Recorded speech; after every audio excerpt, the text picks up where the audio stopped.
السلام عليكم ورحمة الله وبركاته. الحمد لله الواحد القهار الصمد الذي لم يلد ولم يولد ولم يكن له كفوا أحد. Amatendo ga Allah subhanahu wa ta'ala oyatusobosezza okubeera nga atuddamu n'atuwa obulamu ne tusinkana olunaku lwa leero. Tugenda kubeera nga tweyongerayo oba tugenda kubeera nga tulaba omusomo gwaffe omupya oba tugenda kubeera nga twejjukanyaayo ekintu kimu. Leero tugenda kubeera nga twogera abamutuwulira nti waliyo okujaganya kwa mawulidi kitegeeza ki. Tugenda kubeera nga tulaba mawulidi nabi oba okubeera nga tujaganya olunaku olwo ti ne tugenda mu bikujjuko by'okubeera nga tujaganya okuzaalibwa kw'omubaka kulamulwa kutya era ko kwaliwo okumazaalibwa g'omubaka okubeera nga tugajaganya tekikkirizibwa mu Busiraamu olw'okuba nti kugunjaawo mu ddiini. Ate singa omuntu omubaka yatugamba sallallahu alaihi wasallam omuntu yenna agunjaawo ekintu mu ddiini ogwo omulimu gubeera nga gukola ki gumuddizibwa olw'okuba tegwaliko mulimu gwani gugwe nabbi teyagumulagirako kubeera nga gukolebwa. N'olwekyo lwaki omulimu guno tugamba nti okujaganya kwa mbaka nabiina Muhammadin sallallahu alaihi wasallam kuba kugunjaawo oba nti tekikkirizibwa. Nti Allah subhanahu wa ta'ala abeera nga atugamba nti mu aya ti al-yawma akmaltu lakum dinakum wa atmamtu alaykum ni'mati wa raditu lakum al-islaama diina. Ti yabeera nga atugamba nti olunaku lwa leero mbadde nga mbajjuliza eddiini lyammwe Busiraamu ne libeera nga lijjudde buli kimu kyonna Allah yabeera nga oba omubaka yabeera nga kyonna kitunnyonnyola okuva nga tugenda mu haaja buli kimu, naye teyayogera kubeera nga kuki teyayogerako kujaganya ku lunaku lwaki lw'amazaalibwa ge teyalwogerako. N'abeera nga era yatusiimira eddiini Busiraamu nga eddiini ennungi mu kyo nti eddiini Busiraamu lyajja nga lijjuliridde teriyagala oba tesaana kubeera nga oyongeramu kyoyongeramu nga okugamba nga bwe bagamba nti okujaganya kw'amazaalibwa g'omubaka galina okubaayo tegalina bbaayo olw'okuba omubaka naye teyalabibwako ng'akola ki ng'akikola. Abo bonna ababagera nga bagamba nti tulina okujaganya tulina okubeera nga tubasaba obujulizi babujjawa olw'okuba nti Allah subhanahu wa ta'ala eddiini eno Busiraamu yabeera ng'akola ki agitunnyonnyola nga wagamba mu aya thumma inna alayna bayana nti Allah subhanahu wa ta'ala yalina otunnyonnyola biki ebirina okukolebwa biki ebitalina kukolebwa ebimu ng'abiyisa ku lulimi lwani lwa nabiina Muhammadi sallallahu alaihi wasallam. Naye ebbanga lye yamalawo nga ali mu bulamu bw'ensi eno teyalabibwako ng'akola ki ng'ajaganya lunaku olwo.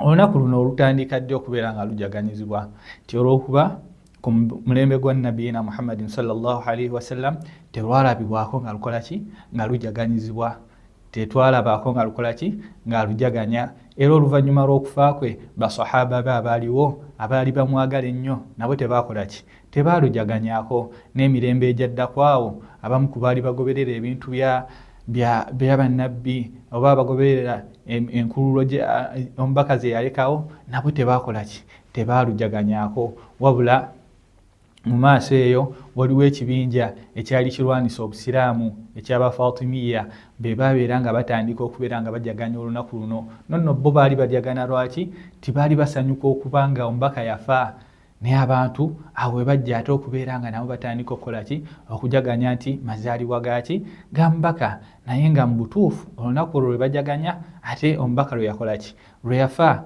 N'olwekyo abagoberera ekintu ekyo tebalina na buufu bwakyo bukakafu bwakyo nti bye bagoberera kiki kituufu. N'olwekyo tulina okubeera nga tetugoberera lunaku olwo oba kubeera nga tujaganya lunaku olwo olw'okuba kubeera kugunjaawo era si kituufu kubeera nga tulujaganya. Omuntu singa aba akugamba nti omuntu n'agamba nti bino bye tukola tubikola olw'okuba twagala nabiina Muhammadin sallallahu alaihi wasallam, beera nga omugamba okwagala omubaka nabiina Muhammadin sallallahu alaihi wasallam olina kubeera ng'okola ki omugondera.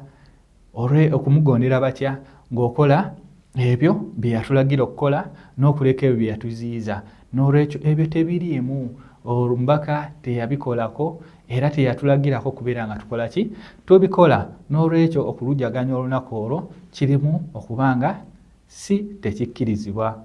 singa omuntu yenna akujjira n'agamba olw'okuba omubaka nabiina Muhammadin sallallahu alaihi wasallam yalabibwangako ng'asiiba olunaku olwa Mande n'olwokuna bwe bamubuuza lwaki asiiba olunaku olwo yabeeranga abagamba fiihi wulidtu wa fiihi unzila alayya ay alqur'ani tiyabeeranga abagamba nti olunaku olwo ndusiiba olw'okuba ki lwe lwakola ki lwe nazaalibwako era olunaku olwo ndusiiba olw'okuba Qur'ani lwe yakola ki lwe yakka.